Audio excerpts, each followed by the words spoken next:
Disposable plastics such as straws, plastic bags, and water bottles are the biggest sources of plastic pollutions on Earth. Every time I paddle in the ocean, I pick up the plastic I see. It's been a rule that I have, and I always pick up straws and plastic bags. Those are the two biggest sources, as well as water bottles. The sad reality is very little of it is recycled. We use it once and then we throw it away. Well, where is away? Away is the ocean. You'll find a lot of this stuff in the ocean is creating a plastic soup. Well, it's time for us to turn off the faucet because we can. So for example, there's stainless steel straws, you've got alternatives, plastic bottles, you've got stainless steel bottles, and plastic bags. Take a canvas bag when you go grocery shopping. You alone, one single person, by using a canvas bag to go grocery shopping will save 500 to 700 bags a year. We're committing to doing our part, and we hope that you join us because you can make a difference. And we want to wish you a happy World Oceans Day. If you want to learn more, please join us at plasticpollutioncoalition.org. I'm the author of the book Plastic Free, and that means freedom from single-use disposable plastics like plastic bags, plastic bottles, plastic containers, plastic straws, plastic food wrappers, all the different kinds of disposable plastic that most people use on a daily basis. I've cut out of my life, and I want to show other people how they can do the same. One of the things that you want to stress, and you do stress, you're just letting people know of the alternatives. Yeah. You're not pushing anybody to change their life. You just want to let people know how they can perhaps better their life, and a lot of that has to do with health benefits. It does. There are lots of chemicals that are added to plastics. There are chemicals that we know about, like bisphenol A and phthalates, which are endocrine disruptors. They're very harmful to our bodies.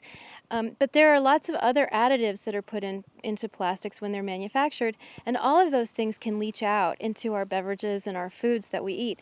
And so, to me, it's really important to avoid plastic foodware as much as possible, because I think it's really ironic to have certified organic foods that are packaged in plastic. Well, let me ask you this question. Local style, local people. One may use Tupperware. Nowadays these small plastic. Instead of giving somebody your china or your silverware or your grandmother's bowl, you put it in a very inexpensive Tupperware, sealed for extra food, frozen food, or what have you. Now, what are the alternatives as far as that would be concerned? Well, there are stainless steel containers that you can use instead of Tupperware, which would be safer. And then,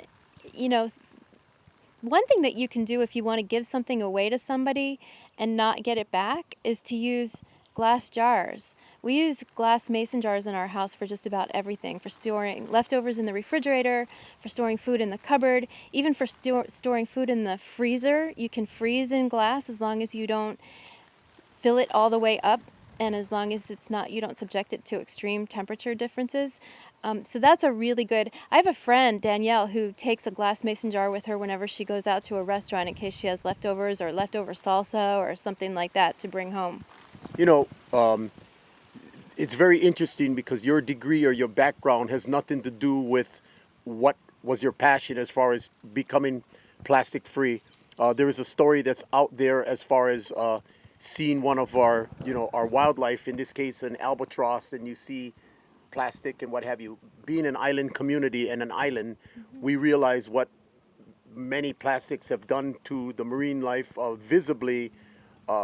Whales, monk seals, turtles, also different types of birds, because this Hawaiian island chain and the archipelago stretches out 1,600 miles, and we just happen to be the recipient, and sadly for much wildlife, that in their digestive system or what have you, there's sadly tons of plastic everything out there. Yeah.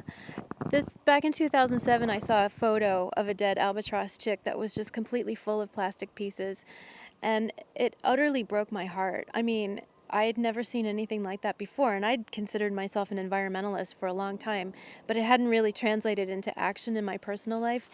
And for some reason, when I saw that photo, I think because it was a baby animal, just this maternal instinct welled up in me, and I just felt like I needed to do something about that. And since then, I've seen lots of other animals that are harmed by eating plastic waste. But human babies are not that different because human mothers feed children foods that are packaged in plastic or in plastic bottles, and the chemicals in those plastics are consumed by our human babies too. And so for me, it's a matter of protecting the most vulnerable of our population, whether it's humans or whether it's animals. It's a pretty interesting scenario because I think most of us, including myself, never kind of really thought about that, what is in it. You know, you just kind of, and I'm speaking about being one that was kind of born and raised, around the world of plastic. But, Yeah. interestingly also, you have this plastic-free book, and I did thumb through the book, and I'm thinking to myself, my goodness, how can an author, or how can someone not really trained or someone that had changed their life recently write a book that's about an inch thick? and I don't know how much. I mean, how do you write a book that's so big about plastic free? I mean, what? Well, What? so the first chapter is all the really dense scientific kind of stuff. You know, what is plastic and what are the chemicals in plastics and what are the problems with it. Once we get that over with, most of the rest of the chapters are all practical alternatives and solutions, things that people can do. And the reason I can write a book like this is because for the last 5 years, or 6 years, I guess, I've been doing nothing else. So it's based on, there's a lot of personal stories in here. There are stories of interviews that I've done with other people who are really inspiring. There's a kid named Milo who, when he was about 9 years old, he started a campaign to get people to quit taking plastic straws and to get restaurants to ask people if they wanted straws before giving them to them. There are business people that I've met who are creating all kinds of alternatives to plastic. So that's how come. And also because it just was this passion of mine. You know, I wanted to learn as much as I could about it.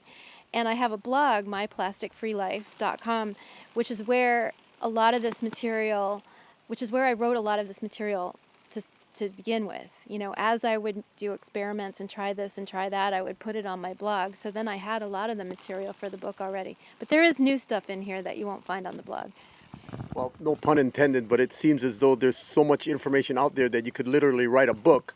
With that being said, we have a culture, we have a lifestyle. You know, a lot of us have lived the culture and lifestyle all our lives. So what would be perhaps maybe some of the three most simple yet important things that we should consider in and around our household as far as reduction is concerned? Well, the number one thing I think is plastic bags, and you guys on Kauai have already taken care of that with the plastic bag ban, so I think that's really fantastic. Secondly, refusing bottled water. And I was at the store, the other natural food store, Hoku Natural Foods, and I saw they have a great big display right inside their front door explaining all the problems with bottled water and why they don't sell bottled water in plastic bottles in the store anymore. So I thought that was great. Bring a stainless steel water bottle with you or a stainless steel travel mug, and that way you don't have to, you can avoid the waste from plastic bottles and also the chemicals from plastic bottles. And after that, I think it's really an individual thing. For me, refusing to take plastic produce bags was another good step for me. When you go to the farmer's market or the grocery store, you don't need to have a separate bag for bananas and papayas and mangoes and all these things. You know, they can all get along together in your one reusable bag. If you want to go even a little bit further, you can shop at stores that have bulk bins and bring your own bags and bring your own containers. For example, here on the island, there is a grocery store called Papayas that will let you bring your own containers. You take them to the customer service desk or the cashier first when you first get to the store, and they will weigh it to see what the weight is and put it on there. And then after you fill it up and you bring it back to check out, that way they can deduct the weight of the container, so you're not paying for that also. They also have water, filtered water, that you can purchase in your own container at that store too. And I got a quart jar of water because we were on the road and really thirsty for 25 cents, which is another reason to avoid bottled water, because 25 cents for a quart is a lot less than whatever you pay for one of those Aquafina bottles.